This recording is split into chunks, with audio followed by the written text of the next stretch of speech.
আসসালামু আলাইকুম। আজকের এই রেসিপিতে কলিজা ভুনা করে দেখতে পারেন।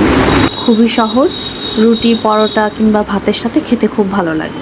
কলিজা ভালোভাবে পরিষ্কার করে ফুটন্ত গরম পানিতে দিয়ে দিচ্ছি। একটা বলক তুললেই নামিয়ে নেব। সামান্য লবণ দিয়ে দিচ্ছি।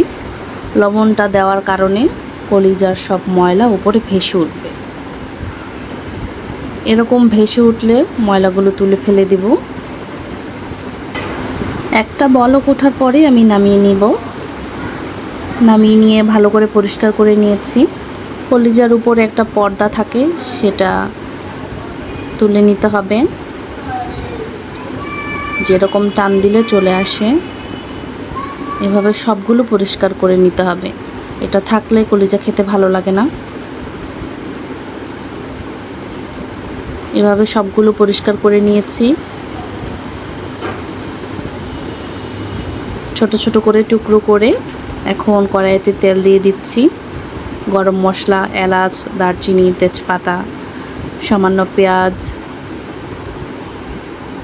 পেঁয়াজটা হালকা ভেজে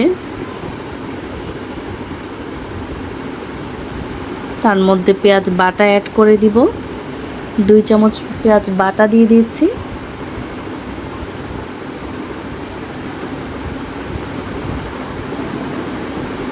পেঁয়াজটা ভালো করে ভেজে 1/2 চামচ আদা বাটা, 1/2 চামচ রসুন বাটা ভালো করে ভেজে নিব, যেন কাঁচা গন্ধটা না থাকে।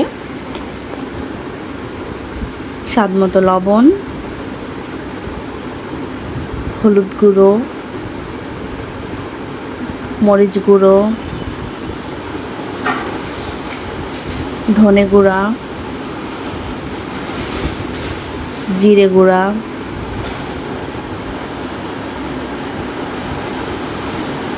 সামান্য পানি দিয়ে দিব, তা না হলে মশলাটা পুড়ে যাবে। ভালো করে মশলাটা কষিয়ে নিতে হবে। চারপাশে যখন তেল ছেড়ে যাবে তখন কলিজা দিয়ে দিতে হবে। ভালো করে ভেজে নেব। মশলাটা কষানো যত ভালো হবে কলিজা খেতে তত ভালো লাগে। ঢেকে আমি কিছুক্ষণ রান্না করে নিচ্ছি। চারপাশে তেল ছেড়ে গেছে, আরও কিছুক্ষণ ভুনবো।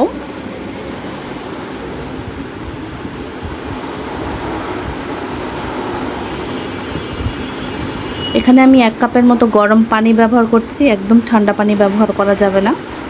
এই পানিটা শুকিয়ে আসলে কলিজাও মোটামুটি অনেকটা সেদ্ধ হয়ে যাবে। আমি এখানে গরম মশলা অ্যাড করেছি। পানিটা শুকিয়ে এসেছে, এখন নামিয়ে নেব। হয়ে গেছে,